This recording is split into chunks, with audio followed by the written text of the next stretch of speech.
ശബരിമല സ്വർണ്ണക്കവർച്ച കേസിനെ ചൊല്ലി കേരള നിയമസഭയിൽ ഭരണപ്രതിപക്ഷങ്ങൾ തമ്മിൽ രൂക്ഷമായ വാക്പോരും അസാധാരണമായ പ്രതിഷേധ പ്രകടനങ്ങളും അരങ്ങേറി. സഭയുടെ അന്തഃസത്തയെ പോലും ചോദ്യം ചെയ്യുന്ന തരത്തിലുള്ള സംഭവവികാസങ്ങളാണ് കഴിഞ്ഞ ദിവസങ്ങളിൽ ഉണ്ടായത്. സ്വർണ്ണക്കവർച്ച കേസിലെ ഒന്നാം പ്രതി ഉണ്ണികൃഷ്ണൻ പോറ്റിക്ക് കൃത്യസമയത്ത് കുറ്റപത്രം സമർപ്പിക്കാത്തതിനെ തുടർന്ന് സ്വാഭാവിക ജാമ്യം ലഭിച്ചതാണ് പ്രതിപക്ഷത്തെ പ്രകോപിപ്പിച്ചത്. ബാനറുകളും പ്ലക്കാർഡുകളുമായി സഭയുടെ നടുത്തളത്തിലിറങ്ങിയ പ്രതിപക്ഷ MLA-മാർ സർക്കാർ പ്രതിയെ സംരക്ഷിക്കുകയാണെന്ന് ആരോപിച്ചു. സഭാ നടപടികൾ തടസ്സപ്പെടുത്തുന്ന രീതിയിലുള്ള പ്രതിഷേധം സ്പീക്കറുടെ ഡയസറിലേക്ക് വരെ നീണ്ടത് സഭയിൽ വലിയ സംഘർഷാവസ്ഥ സൃഷ്ടിച്ചു.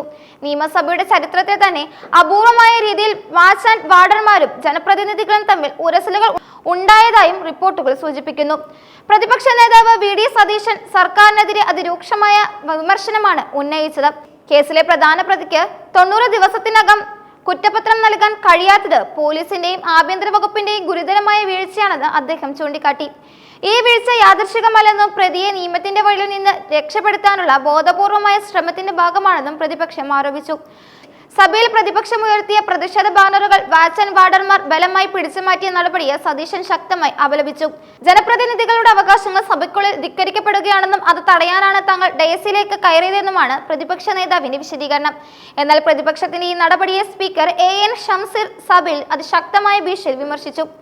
സെക്രട്ടേറിയറ്റിന് മുന്നിലെ സമരവേദികൾ ബാരിക്കേഡുകൾ മറികടക്കുന്നത് പോലെ നിയമസഭയുടെ ഉന്നതമായ ഡയസിലേക്ക് ഇരച്ചു കയറുന്നത് ജനാധിപത്യപരമായ കീഴ്വഴക്കങ്ങൾക്ക് വിരുദ്ധമാണെന്ന് സ്പീക്കർ ഓർമ്മിപ്പിച്ചു.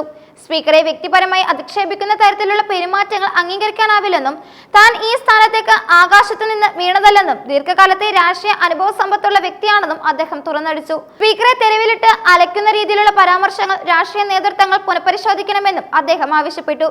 വാച്ച് ആൻഡ് വാർഡർമാർ പ്രകോപനപരമായ ഒന്നും ചെയ്തിട്ടില്ലെന്നും മറിച്ച് പ്രതിപക്ഷാംഗങ്ങൾ ബാനറുകൾ ഉപയോഗിച്ച് അവരെ മർദ്ദിക്കുന്ന സാഹചര്യം ഉണ്ടായെന്നും സ്പീക്കർ ആരോപിച്ചു.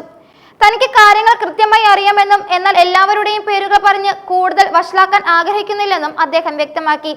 സർക്കാർ ഈ വിഷയത്തിൽ ചർച്ചയ്ക്ക് തയ്യാറാണെന്ന് അറിയിച്ചിട്ടും പ്രതിപക്ഷം അതിൽ നിന്ന് ഒളിച്ചോടുകയാണെന്നും ഭരണപക്ഷം ആവർത്തിച്ചു. മന്ത്രി MP രാജേഷ് പ്രതിപക്ഷത്തിനെതിരെ പരിഹാസ രൂപേണയാണ് പ്രതികരിച്ചത്. സത്യം നേരിട്ട് ബോധ്യപ്പെടുമ്പോൾ അതിനു നേരെ കണ്ണടിച്ച് ഇരുട്ടാക്കാൻ ശ്രമിക്കുന്ന പ്രതിപക്ഷ നേതാവിന്റെ നിലപാട് പരിതാപകരമാണെന്നും അദ്ദേഹം പറഞ്ഞു. പ്രശസ്ത ചലച്ചിത്രമായ വടക്കു നോക്കി യന്ത്രത്തിലെ സംഭാഷണങ്ങൾ ഉദ്ധരിച്ചുകൊണ്ട് പ്രതിപക്ഷത്തിന്റെ ഇപ്പോഴത്തെ നിലവിളികൾ അപ്രസക്തമാണെന്നും അദ്ദേഹം പരിഹസിച്ചു. ശബരിമല കേസിൽ അന്വേഷണം കുറ്റമറ്റ രീതിയിലാണ് നടക്കുന്നതെന്നും അതിൽ ഹൈക്കോടതി സംതൃപ്തി രേഖപ്പെടുത്തിയിട്ടുണ്ടെന്നും മന്ത്രി സഭയെ അറിയിച്ചു. നിസ്സാര കാര്യങ്ങൾക്ക് വേണ്ടി CBI അന്വേഷണം ആവശ്യപ്പെടുന്നത് അംഗീകരിക്കാനാവില്ലെന്ന് കോടതി തന്നെ പറഞ്ഞിട്ടുള്ള കാര്യമാണെന്നും അദ്ദേഹം ഓർമ്മിപ്പിച്ചു. പ്രതിപക്ഷ നേതാവും BJP സംസ്ഥാന അധ്യക്ഷനും തമ്മിലുള്ള അവിശുദ്ധ കൂട്ടുകെട്ടിനെ കുറിച്ച് മന്ത്രി പരാമർശങ്ങൾ നടത്തി. വിശുദ്ധ ഹിന്ദു പരിഷത്തും BJPയുമാണ് പ്രതിപക്ഷ നേതാവിന്റെ യഥാർത്ഥ കൂട്ടാളികളെന്ന് അദ്ദേഹം ആരോപിച്ചു. പ്രതിക്ക് ജാമ്യം ലഭിച്ചതുകൊണ്ട് കേസ് ദുർബലമാകില്ലെന്നും അന്വേഷണം അതിന്റെ ശരിയായ ദിശയിൽ തന്നെ മുന്നോട്ടു പോകുമെന്നും ദേവസ്വം ബെഞ്ച് വ്യക്തമാക്കിയിട്ടുള്ള കാര്യമാണെന്ന് മന്ത്രി സഭയിൽ പറഞ്ഞു. യഥാർത്ഥത്തിൽ പ്രതികളെ സംരക്ഷിക്കാൻ ശ്രമിക്കുന്നത് പ്രതിപക്ഷമാണെന്ന മറുവാദം ഭരണപക്ഷം സഭയിൽ ശക്തമായി ഉന്നയിച്ചു. ഉണ്ണികൃഷ്ണൻ പോറ്റി ശബരിമലയിൽ ചുമതലയേറ്റത് പ്രതിപക്ഷത്തെ പ്രധാന നേതാക്കൾ ദേവസ്വം ബോർഡിൽ അംഗങ്ങളായിരുന്ന കാലത്താണെന്ന് MP രാജേഷ് ആരോപിച്ചു. സഭയിൽ നടക്കുന്നത് പ്രതിപക്ഷത്തിന്റെ വെറും നാടകമാണെന്നും സർക്കാരിനെതിരെ ഒരു അവിശ്വാസ പ്രമേയം പോലും കൊണ്ടുവരാൻ കഴിയാത്ത ദുർബലമായ പ്രതിപക്ഷമാണ് നിലവിലുള്ളതെന്നും അദ്ദേഹം കൂട്ടിച്ചേർത്തു. സഭയ്ക്കുള്ളിലെ വാക്പോരുകൾ അവസാനിച്ചില്ല. സഭ പിരിഞ്ഞതിന് ശേഷവും അത് പുറത്തേക്ക് വ്യാപിച്ചു.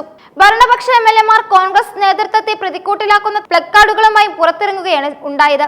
സോണിയാഗാന്ധിയോടൊപ്പം പ്രതിയായ ഉണ്ണികൃഷ്ണൻ പോറ്റി നിൽക്കുന്ന ചിത്രങ്ങൾ ഭരണപക്ഷം പ്രചരിപ്പിച്ചു. പ്രതിക്ക് കോൺഗ്രസ് നേതൃത്വവുമായി അടുത്ത ബന്ധമുണ്ടെന്നും അതുകൊണ്ടാണ് വിഷയം ചർച്ച ചെയ്യാൻ പ്രതിപക്ഷം ഭയപ്പെടുന്നതെന്നും അവർ ആരോപിച്ചു.